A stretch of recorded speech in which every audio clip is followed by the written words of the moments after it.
What kind of person do you picture if I ask you to think of an entrepreneur? What about a leader? Or maybe a job creator? Would any of them make the cut? What if I told you that we help 10 million young people achieve their goals every year, all over the world? And in turn, they create jobs and prosperity. JA has been preparing young people for successful careers since 1919. You find us all across the globe, in more than 100 countries. We're getting young people ready for work. And we get results. Our students go on to excel as professionals, taking control of their lives and careers, and some even succeed beyond their wildest dreams. JA students learn to do things like balancing a budget, negotiating deals, setting goals, and working in teams. It's hands-on learning from professionals with real-life work experience. All our programs are based in 3 fundamental principles: work readiness, financial literacy, and entrepreneurship. For example, in JA Company program, young people learn how to start and run a business. In JA Job Shadow, a student joins a mentor in a professional work setting. And students in the JA More Than Money program study the ins and outs of earning, spending, and saving. And these are only 3 of the more than 50 different programs that JA offers.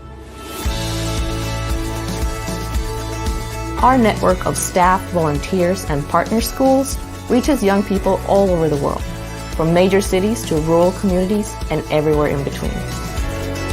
And it works, because we pay attention to the needs in each region, and then we customize our programs so that JA students will be ready for the job markets they're about to enter. We even customize our own names. But at the end of the day, we're all one JA, JA Worldwide. And the core of our organization is the same everywhere. JA inspires and prepares young people to succeed in a global economy. Whoever they are, wherever they are, JA activates young people for the future of jobs.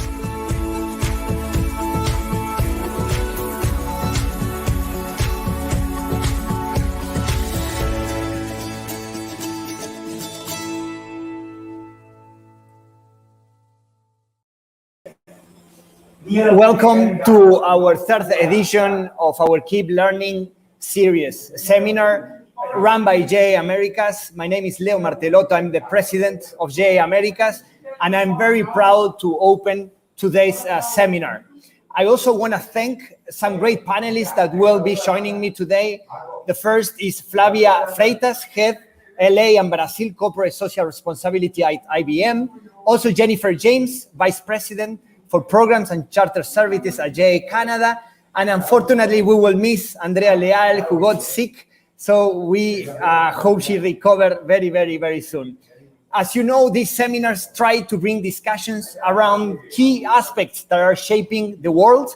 And this time, in this occasion, we want to discuss, of course, about technology and specifically how technology is shaping education.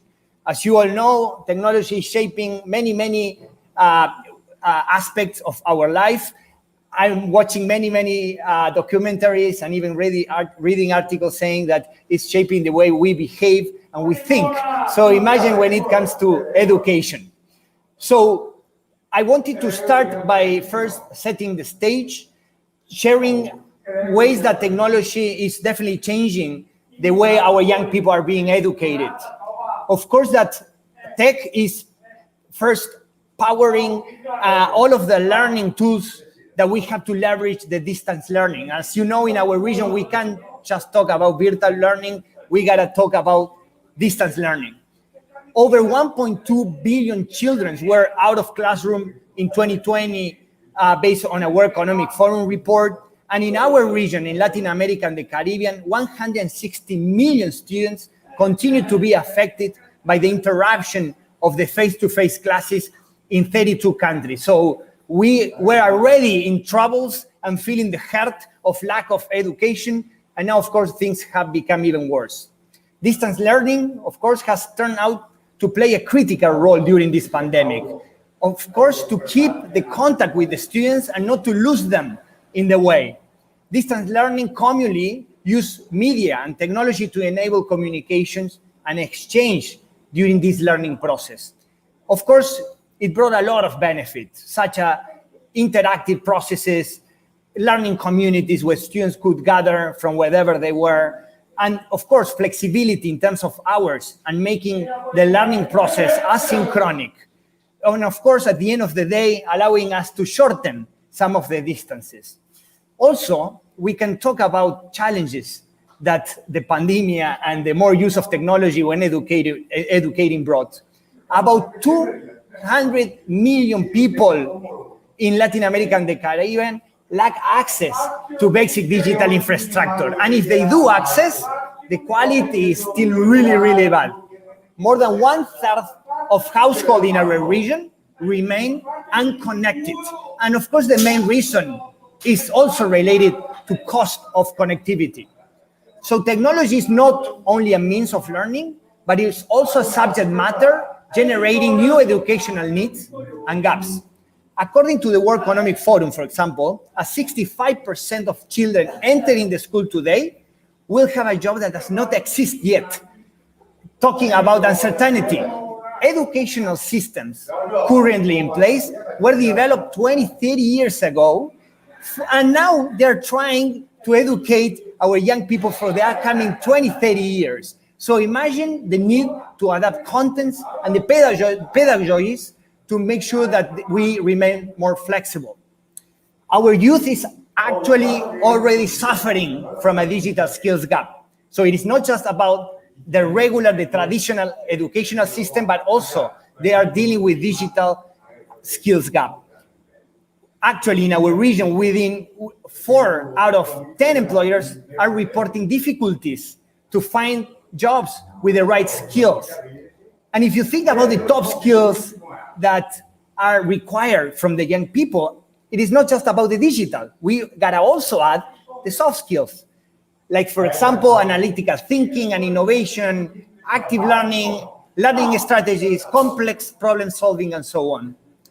So the third component that I wanted to share to kick off this conversation is regarding improving the access to new training and professional opportunities for the vulnerable youth, which we know is most of the region where young people are in rural areas or are facing gender issues, or they are dealing with drug abuse, different vulnerability factors. In response to this challenge, of course, the private sector has already developed so many initiatives, so many approaches that are focusing on vulnerable youth and are not just educating them or getting them better prepared, but also connecting them to real jobs in the economy of knowledge, where we know there are the most opportunity for the young people. JA, of course, and all of our partners have a huge opportunity of partnering, bringing all of this social innovation that is already there, but to put it to the service of young people. So today, we have this great mix of someone representing the private sector, investing all of the resources, all of the creativeness, all of the innovation from a company like IBM, and then also someone from our network who is leading this digital transformation in one of the most advanced JA operations, and that's the case of JA Canada. So now, let's go directly to the interaction, and we have a set of questions here, as we always do, and then I will ask, of course, questions from the audience. So let's go first with you, Flavia, and then Jen, I will ask you to react, of course. So COVID shed light on social and education inequalities among and within countries. Do you believe that technology has contributed to reducing inequities in access to education, or has it generated new gaps, which is even a worse situation than where we were before the pandemic? If you could, Flavia, react first, and then I will ask Jen. Thank you. Sure. Hi, Leo. Good morning. Hi, Jen. Good morning. Thanks Panelists, for inviting me to be here with you today. My pleasure to contribute to such a rich discussion. Well, as you said in your opening, we had here in our region 107 million students affected by school closures as per World Economic Forum. So what can we say with that? That COVID, yes, increased inequalities, social, racial, economic inequalities. About technology, on one hand, what we saw is a lack of infrastructure, with limited access for internet, for computers, schools not prepared for distance learning, lack of tech literacy from teachers, and teachers from one day to the other having to commute from traditional classes to a digital environment that they are not used to. But in the other hand, all this disruption, in my opinion, brought an opportunity mainly for education democratization. We had now, from one click distance, content, information, educators that was traditionally inaccessible. We have institutions like Harvard, like Stanford, in one click distance. So in my opinion, in that sense, technology and the disruption that it brought due to the pandemic brought us a huge contribution. So Flavia, I love your optimism, and I think we always need to see the glass half full, right? So Jen, from your side, what is your perspective? Hopefully you will be as optimistic as Flavia, because we definitely need that optimism to make things happen and improve the situation of education.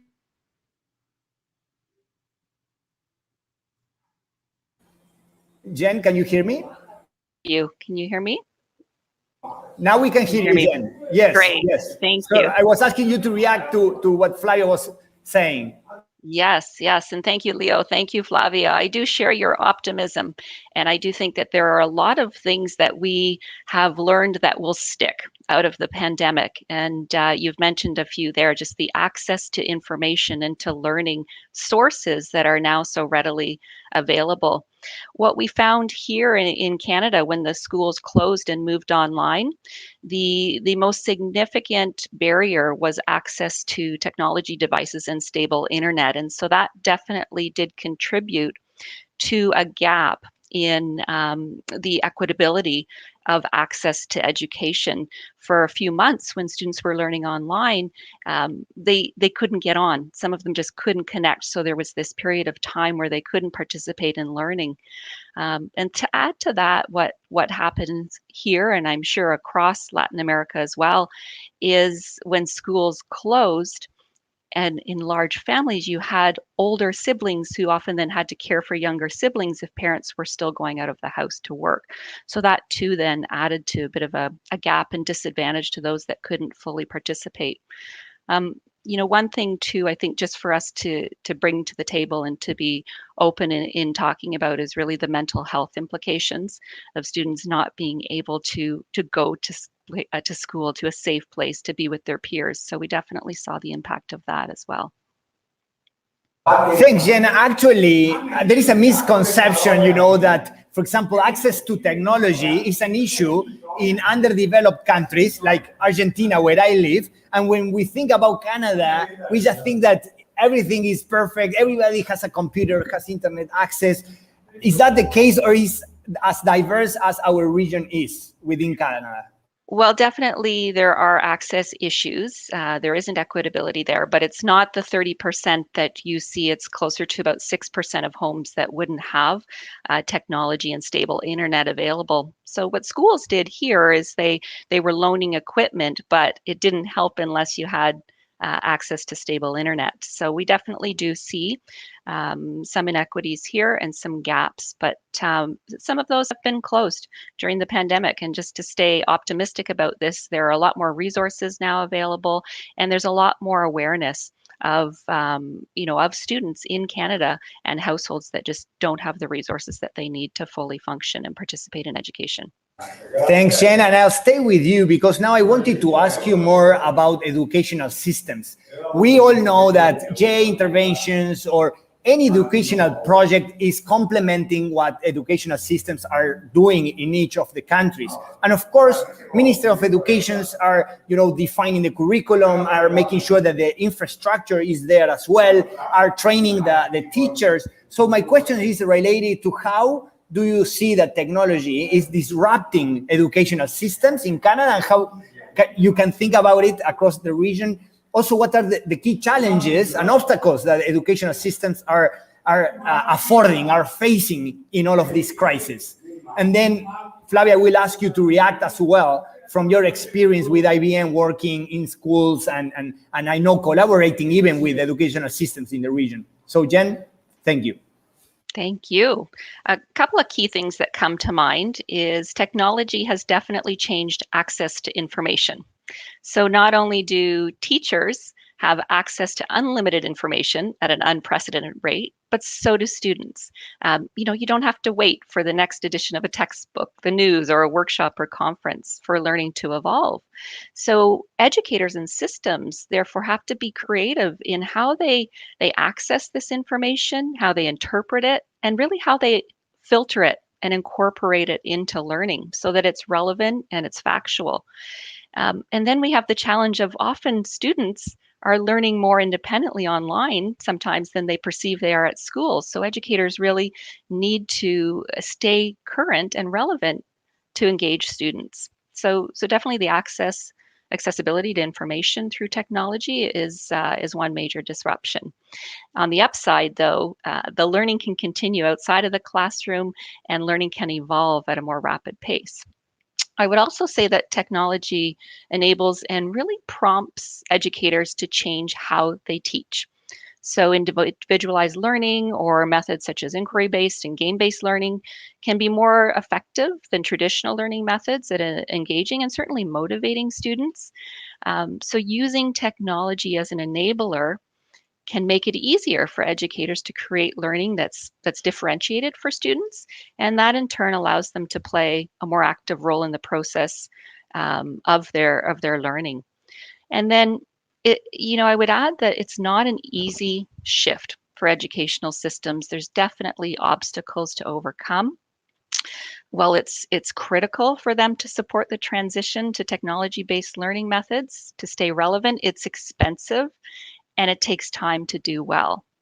So not only do systems need to provide equal access to technology devices and stable internet, as we saw through the pandemic, but that's not enough. It's about building into the education system and the educators through professional development and training and support that equally needs to be a part of the plan to ensure the success.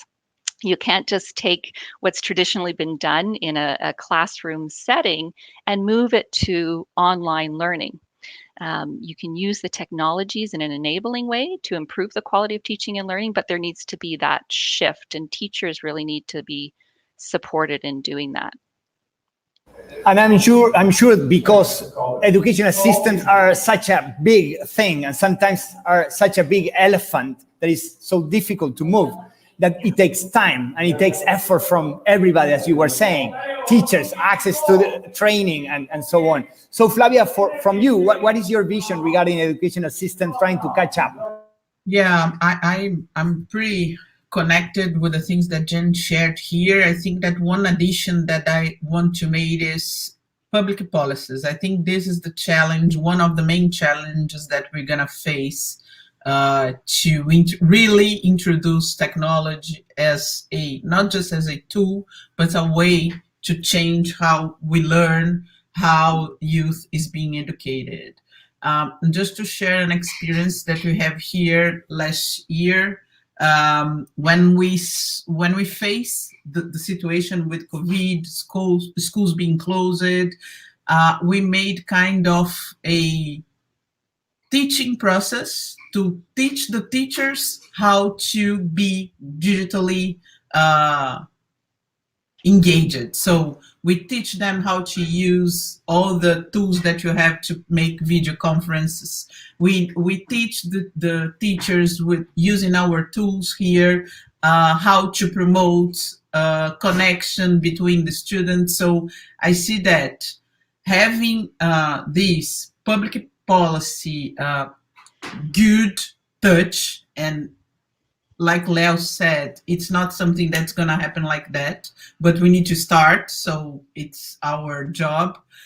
And having this, as Jen said, showing the opportunity to learn new things for the teachers will be also key for this digital disruption transformation. Yeah, I totally agree with this aspect of the public policy. I mean, we're not talking about isolated short-term decisions and things that should be in place. We're talking about an holistic approach where every single ministry should be participating somehow, and then also every single sector. So public policies that should bring everybody together and give room and bring everybody to the table. Because that's also a feeling that when educational systems are making this type of shift, they're not leveraging the knowledge and all of the efforts that has been already put in place from the private sector, civil society. So public policy should serve as the thing that brings us all together. Thank you, Flavia. So, Jen, I know you are kind of an expert on education, and I know digital literacy is something that it's not, I don't know if it is a trend, but it's like a buzzword, you know, everybody's talking about digital literacy. Now, every time I ask somebody, what is digital literacy for you? I get different definitions. So from your experience, what is your own digital literacy definition? Thank you, Leo. And you're right. It is a buzzword and we use it quite often. You know, given that we're in a technological age, I had to resist the urge just to look online and see how do others really define digital literacy, but I didn't. So I wanted to just think about it from my own perspective. And when I think about literacy, I think of that as a level of competency or understanding in something.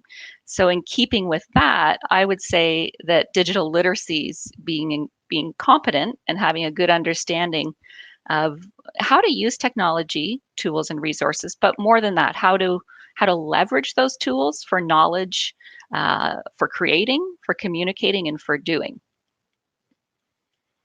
Thank you very much. And I ask you, Fla, to react to, I mean, what's your definition of digital literacy, but also, if you could add, I mean, which are the needs in young people when it comes to digital literacy? Like we all have a brother, a younger brother, or we have kids like me. And I'm seeing that every day, the need of digital literacy. From your perspective, which those needs are? Yeah, and connecting with this family example, I would say that I see now my kid at school learning how to edit a Word document, how to create a PowerPoint document, stuff like that. But I know that he is kind of part of a really, really small group that we need to make it bigger.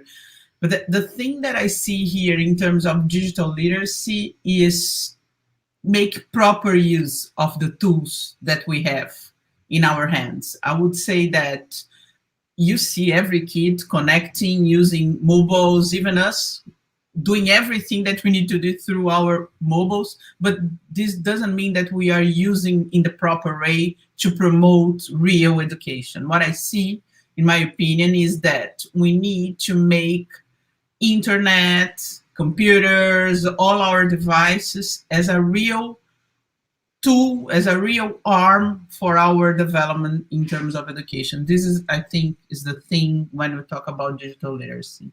And let me be honest with you, Flavia. When I am at home checking my LinkedIn and my little kid, Camila, comes to me and take off my cell phone, I realize that I also need digital literacy for sure. Because as you said, it's how about using in the right way and in a useful way and a valuable way, all of those things that we have available, right?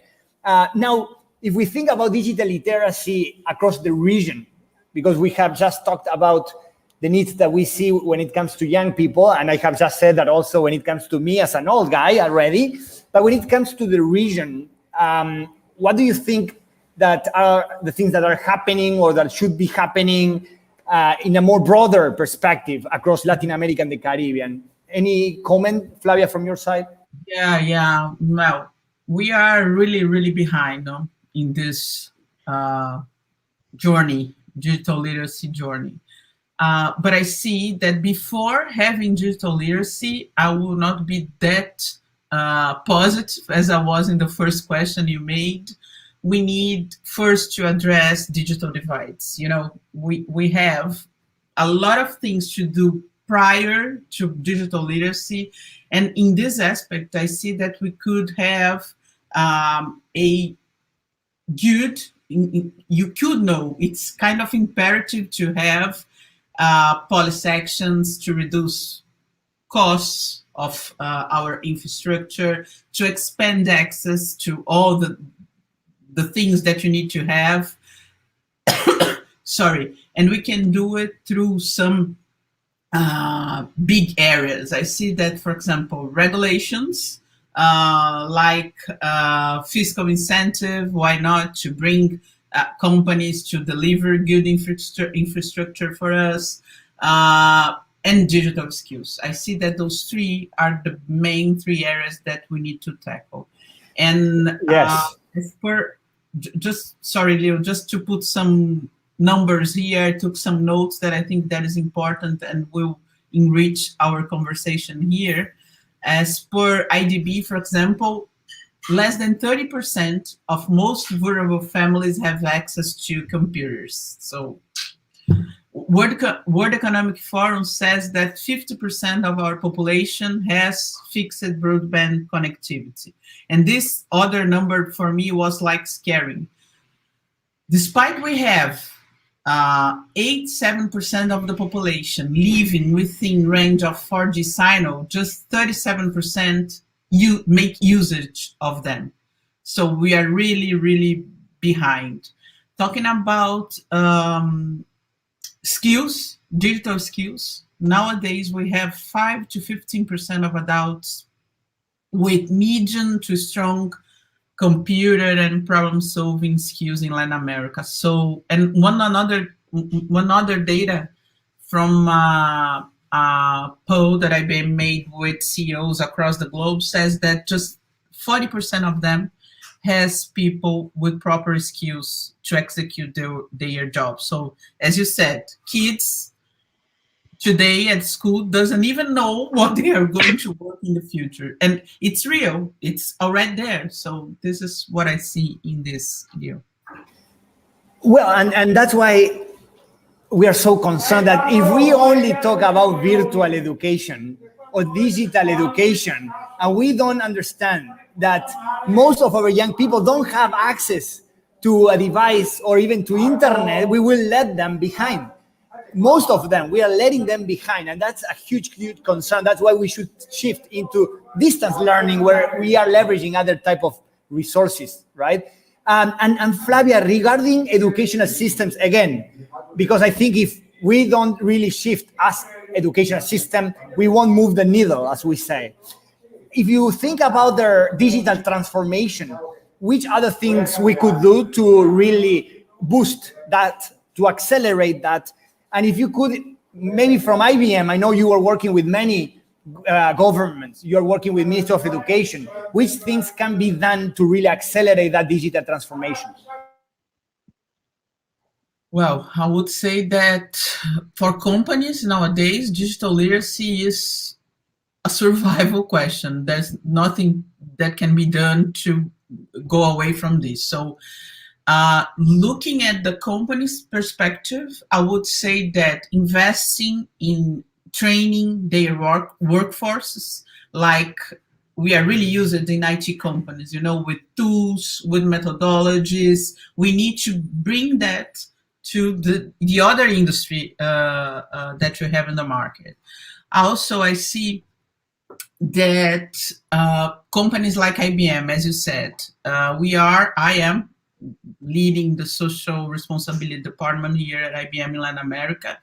And I think that promoting social programs to connect how we are doing with JA, we did last year, connect youth with those kind of opportunity to increase their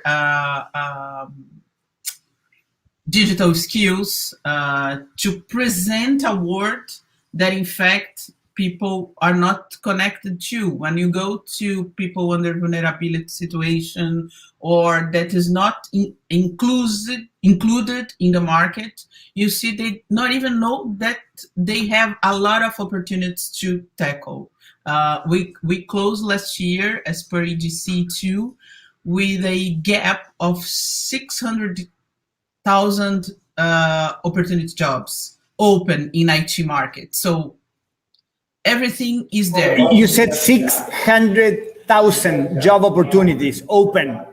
I mean, ready for young people to take it, and I'm sure with the best salaries rates. If you compare that with other industries. Wow. And from our learning with our programs here, we are seeing a huge life transformation. We have kids, in our PTech program that's running across Latin America, started 3-4 years ago without perspective. I'm just getting into high school. Let's see if I can end up with that or not. And through this program that connects the students with industries, with industry partners, they are seeing opportunity to change their lives. They're starting their internships this year. So it's giving an opportunity, I think, the thing that you need to. And as Friedman said, that this work has become flat many years ago. And if our young people don't take those opportunities, guess what? Other young people will take it from a different region. Regions that are moving faster are equipping their young people better and quicker. And that gives us a sense of urgency. I have a comment here from the audience. It says digital literacy must include parents and families who have had the responsibility to the classes during the pandemic. Absolutely, because digital literacy, it is not just happening in school. They're using technology at home as well. And that's why parents, fathers like me, gotta be ready to deal with that at home, putting the right limits, making sure they're doing a good use of technology. So I definitely agree with families' involvement in this process of digital literacy. Jen, we commented, and I want you to bring more discussion to the topic of cross-sectorial collaboration and what the social sector can bring to the table. If you have an experience in Canada with Jay, for example, being sit at the table with those developing or designing curricula and seeing how NGOs, civil society as a whole can bring solutions and ideas. For sure. I definitely think that the social sector has perspective. Oftentimes they are working to fill gaps that aren't otherwise covered. And so I can't speak to a specific experience as I'm quite new in the job here, but I can just talk a little bit about the importance of leveraging partnerships with organizations, corporations, to be able to offer those services and programming to students to ease some of the burden on the educational institutions. It's just so important for organizations to come together collaboratively and share their insights and share their resources and their abilities to be able to improve the situation, to provide access, to change the way things are done so that students can fully benefit and be prepared for the jobs of the future. I was sharing with Flavia that in JA, when I was in Central Ontario, we had a long-standing working partnership with IBM, and we would bring students actually to their offices for a business challenge. And many of these students hadn't been into an office space, or they hadn't seen spaces outside of their community. So just to give them a sense of what that environment is like is a huge learning in and of itself.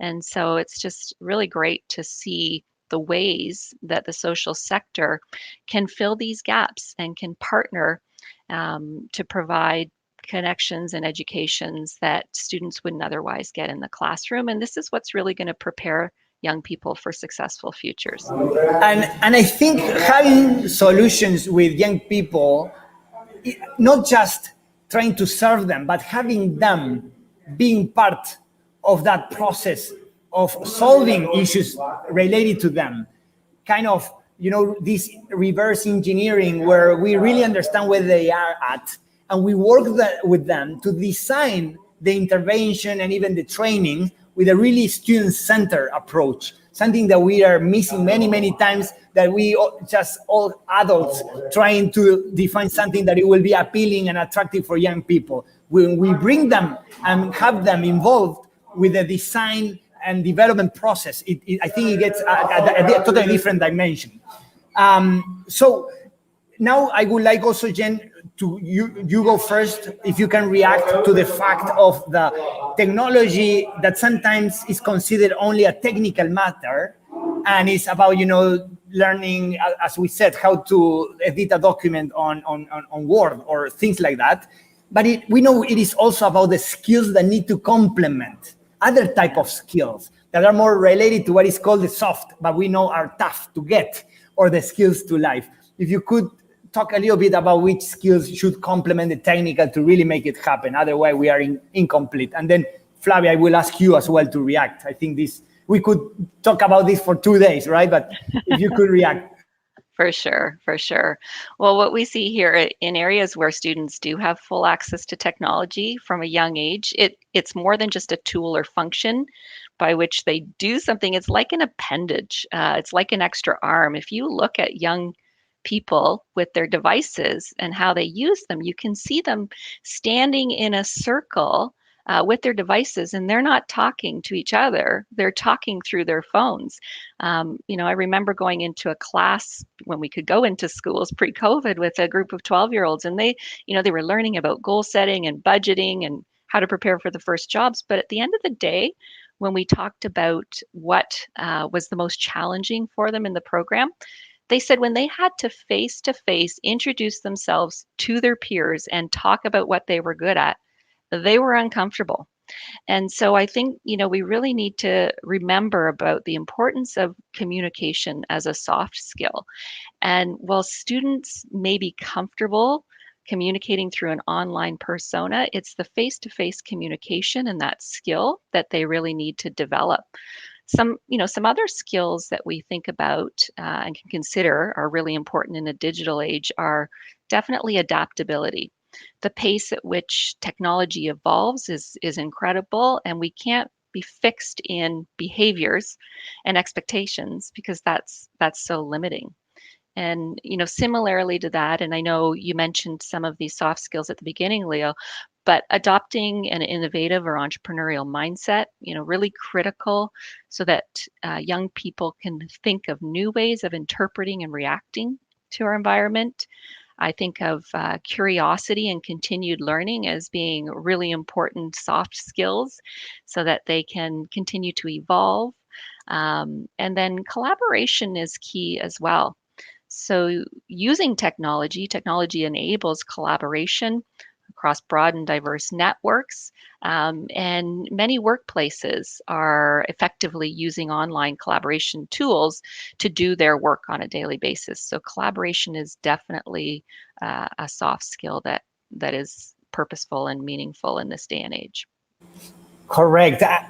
Flavia, from your side, which are those soft skills but tough to get that we need to also cover? I would say connecting with what you said, for example, putting those kids connected to solve their problems of their community. I would say that problem solving is something that we need to infuse in those kids. That is, it can look simple, but it's not that. So problem solving, I see that also we're living in a very stressful environment. The globe is under stress. So managing stress, I think that is something also that we should pursue.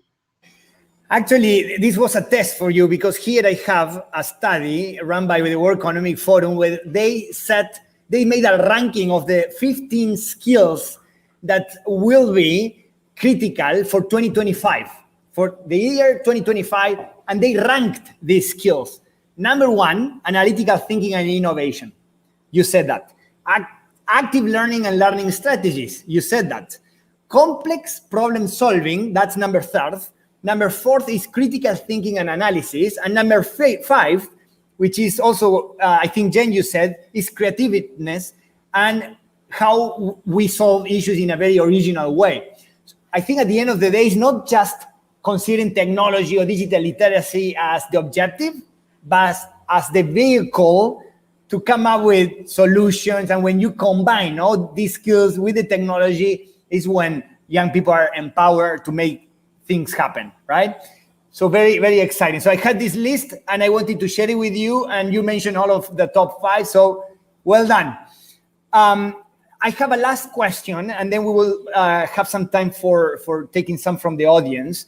It is related to the bias.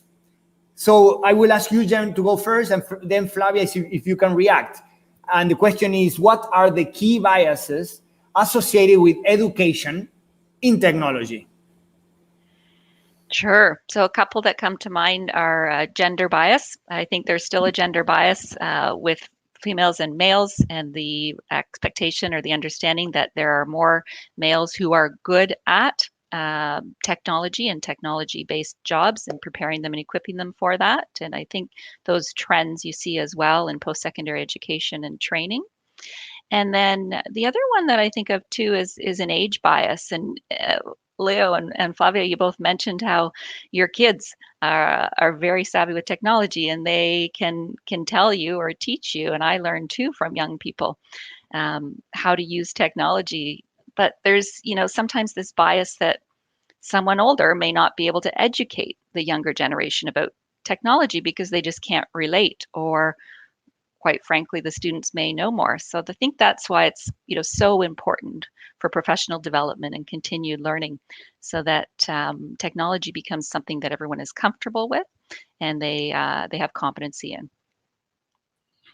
I would add one that is more specific for Brazil, but we see racial also as a bias here for technology opportunities. Black communities, unfortunately, here in Brazil, despite we are the largest part of our country, are the ones less represented in technology companies, for example. So people from Black communities are usually in jobs that are less qualified, and we need to do this shift. So I think that this is a bias that is also really present in Latin America, considering that Brazil has a large number of Black people. Yeah, and those biases make things even harder, right? Yep. And I think, for example, something I always think about is why young people are afraid or are scared of, for example, studying engineering or those type of, STEM type of careers. And I always think about how math is taught in schools. So the bias that we start creating in our young people's mind at the end of the day is that everything related to math, technology, abstract thinking is scary, difficult, impossible, and that they will fail. And of course, it won't be fun at all because it is abstract. There is no connection with reality. There is no connection with real life. So there is no sense. There is no meaning. And that's something that really struck me, because that started at a very early age, that if we start with the wrong foot, then we will have troubles filling, the seats of universities related to engineering, technology, and so on. So that's something I just wanted to add. But fortunately, we have a Scratch, no, Leo? Scratch. Exactly. Helping us to demystify technology. So. Exactly right. And then it's me who is suffering of technology every day. So that's the thing. Something that I'm learning with my kid. Well, exactly. We have a second chance now that we are raising our kids and they are teaching us. We got a second chance. That is true. Okay, so I have a question here from the audience. I will read it right away, and then you can choose who goes first. What are the key global trends in terms of new technology and tools in education? I expect this is talking about trends in general with technology and education. And from this innovation, which are happening in Latin America and the Caribbean, if you could talk about this trend in the region. I don't know, Jen, if you are the education specialist. I can say what I'm doing here in IBM, but if you want to go through it. Sure. So definitely we're seeing an acceleration in digital learning and learning about technology because of the pandemic. And so that's something that we're seeing as a trend here. We're also seeing curriculums change, and we're seeing coding being added to curriculums. We are seeing, other technology-based learning added to curriculums. We're also seeing blended learning as an option and more individualized learning. What needs to change along with that too, though, is how students are assessed for performance, and so that is something as well that is starting to change. I think that something that I can add here is project-based learning. We are more and more seeing that it's kind of leading the change that we are expecting for a while. So subjects connected, yes. Projects instead of single activities. This is something that is not technology per se, but is changing the way we're executing. Yeah, I agree 100% with that. I think technology should be the vehicle to really make sure there is an education based on projects and not having these subjects totally isolated one from the other, and really making sure young people understand that, like it happened in life, everything is interconnected. And technology, as Eugen said, that is helping, for example, to collaborate from wherever we are, it allows to connect dots. And when working based on projects, I think is making a larger impact. There is another question related to the efficiency of this new way of teaching. We are all talking about applying technology in education. We have seen that in the pandemic, how we had to adapt. Now, if you think in terms of efficiency, the result of this new approach and the shift, what is that you are seeing from your personal experience or professional experience? Yeah, I see personalization as something that is kind of disrupting. When you look for traditional way of learn, it's all the same for everybody. It doesn't matter if you are where you are in your learning journey. So personalization I see as a benefit. Having control of when I'm going to dedicate my time to learn, chasing for better content. I can mix it up, content from one source to the other, and get the more in terms of knowledge. I see those as benefits. I agree 100%. And Jen, from your side? I would fully agree as well. I mean, flexibility in learning, flexibility in how you work, how you gain access to information, those really are significant benefits. Absolutely. I think there were two assumptions that at least I had before the pandemic and that I had to revise. One is, let's all shift 100% to virtual learning and everything will be fine. And then we, of course, hit this wall of lack of access. The second one that I had was, let's go all virtual because young people love the virtual world and they just want to interact with a screen. And then we realized that young people still value the human interaction and value having an IBM volunteer coming to their classroom to share their life, to share that they are human beings, that they had made mistakes in the past, and they were able to shine. And that is such a strong factor of our theory of change. I know this wasn't in the script, but how do you react to these two assumptions that at least I had to revise? Yeah, I share with you your thoughts. I see that we are social human beings, so we need this. We cannot avoid this kind of exactly way of interaction. Of course, distance are shortened with technology. I could talk with my mom every day, even if I could not meet in person with her, but nothing will substitute her big hug, all the conversation opportunities. So I see hybrid as the best way to move forward. Sure. Jen? Definitely. Blended learning is probably going to be the way forward. And we need good teachers. We need good educators. We need students to have experiential learning that includes people.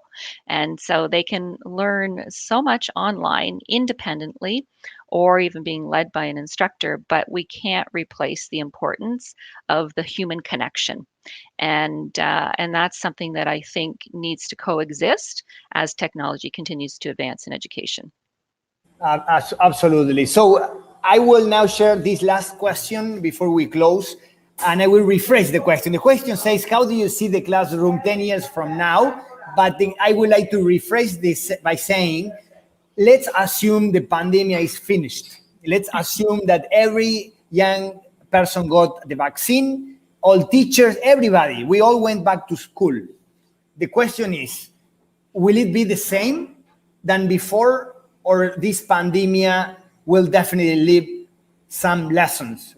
We will be able, to leverage and capitalize something. What is your vision? You all answer. Sorry, Jen. Flavia, go first. It depends on the situation. I think that for the ones that are already in a evolution stage, of course, the things are going to be merged. But for the ones that are behind, all the things that you said before, digital divide, all those things, we still have a hard time from now on. But I want to rephrase you just a little bit in something, changing the question here, not how I see classroom in 10 years, but how I dream a classroom in 10 years. I would say that what we have today, that is those international schools, really for really privileged students, I would say that this is my dream. With all this digitalization, having a kid that lives in a slum in Colombia, connecting with a student, a teacher, the best teacher in Zurich, with students across the globe, I think executing in a project-based learning way, this is my dream, what I see in 10 years. Perfect. And I certainly agree. I hope that the classroom looks different in 10 years, that we continue to evolve in how young people learn. I look forward to students just being so engaged and motivated in their learning because it is more individualized and it is exciting to them. And they can really build on those interests and those strengths and skills that they have so that they can, be the best version of themselves and ready to succeed and contribute in the workplace. And I'm glad you finished with a dream and with optimism, because I think we are all dreaming with a different way of educating young people, with a more relevant way, more impactful way to really equip them and to empower them. So I would like now to close today's seminar to end on time in respect of everybody's time. I want to thank you, Jen and Flavia, because you accepted from minute zero this invitation and you jumped in, and I think you did it in a very enthusiastic way, because I know you are passionate about education and we definitely share that. And it was exciting to have this mix of members of our network, J Canada, and a partner, long-time partner like IBM, to have this very exciting conversation. So thank you again. And before I end, so Jasmine won't kill me, remember there is a QR code and also a link, so you can make a donation to Junior Achievement. For every dollar that you donate, a young person will be part of the Emplea Tech digital program. So we are very excited to bring more young people into this initiative. So please donate to Junior Achievement. No money, no mission. And I see here a comment, beautiful discussion from Jasmine. Thank you all for participating and looking forward to seeing you in the 4th edition. Bye-bye, Jan. Bye-bye, Flavia. Bye-bye. Bye-bye. Thank you, Jen.